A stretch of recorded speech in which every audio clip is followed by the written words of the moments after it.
আসসালামু আলাইকুম। এটা একটা ইনফরমেটিভ ভিডিও মনে করতে পারেন। ধরেন আপনি ফেসবুক স্ক্রল করতেছেন, স্ক্রল করতে করতে হঠাৎ করে দেখলেন আপনার সামনে একটা ব্যাংক লোনের বিজ্ঞাপন চলে আসছে বা ব্যাংক লোনের অ্যাড চলে আসছে। আমরা অনেক সময় অনেক অভাবে থাকি বা অনেক সময় টাকা পয়সার সমস্যায় থাকি, আমরা চিন্তা করি যে একটা ব্যাংক লোন নেওয়া লাগবে।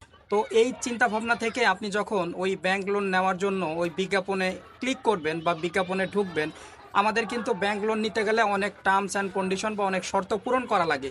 তো সেই সুবাদে আপনি যখন ওই বিজ্ঞাপনে ঢুকে তাদের টার্মস অ্যান্ড কন্ডিশনগুলা বা তাদের শর্তগুলা পূরণ করবেন, এনআইডি কার্ড দেওয়া লাগবে বা অনেক শর্ত পূরণ করার জন্য অনেক ডকুমেন্টস দেওয়া লাগবে। যখন আপনি ডকুমেন্টসগুলো দিবেন, ডকুমেন্টস দেওয়ার শেষে এক পর্যায়ে তাদের এই টার্মস অ্যান্ড কন্ডিশন যখন পূরণ করা হয়ে যাবে, ব্যাংক লোন আপনি যখন আপনার ব্যাংক লোন নেওয়ার একদম খুব কাছে চলে আসবেন, তখন দেখা যাবে যে আপনাকে বলবে যে ৫,০০০ টাকার জন্য বা ৫,০০০ টাকা থেকে ৫,০০,০০০ টাকা লোন নেওয়ার জন্য আপনাকে কিছু ফি দেওয়া লাগবে বা কিছু অ্যাডভান্স করা লাগবে, মানে কিছু জামানত দেওয়া লাগবে।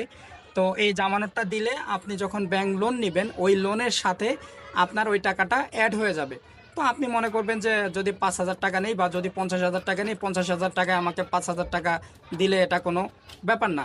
তো যখন আপনি এই লোভে পড়ে তাদেরকে ওই জামানতটা অ্যাডভান্স বিকাশ করে দিবেন বা তাদের নাম্বারে আপনি পাঠায় দিবেন, তাদের অ্যাকাউন্টে পাঠায় দিবেন, তখন দেখবেন তৎক্ষণাৎ তাদের ওই সাইটটা ব্লক হয়ে যাবে বা তাদের ওই নাম্বারটা আর আপনি রিচ করতে পারতেছেন না, তাদের ওই নাম্বারটা ব্লক করে দিবে। তো এই ধরনের প্রতারণার ফাঁদ এখন আমাদের ফেসবুকে, সোশ্যাল মিডিয়ায় অহরহ হচ্ছে। অহরহ মানুষ, অসংখ্য মানুষ এই সব প্রতারণার ফাঁদে পড়ে প্রতারিত হচ্ছে। এটা আপনার জন্য একটা মেসেজ বলতে পারেন যে এই ধরনের প্রতারণার ফাঁদে কখনো পা দিবেন না। আপনি আপনার ব্যাংক লোন প্রয়োজন পড়লে আপনি ফিজিক্যালি কোনো ব্যাংকে যাবেন, গিয়ে আপনি আপনার ডকুমেন্ট জমা দিয়ে আপনার তথ্য শেয়ার করে আপনি ব্যাংক লোন নেবেন। এই ধরনের ফেসবুক, সোশ্যাল মিডিয়ায় কখনো এসব প্রতারণার ফাঁদে পা দিবেন না। সবাই ভালো থাকবেন, সুস্থ থাকবেন। দেখা হবে নেক্সট কোনো ভিডিওতে। আল্লাহ হাফেজ।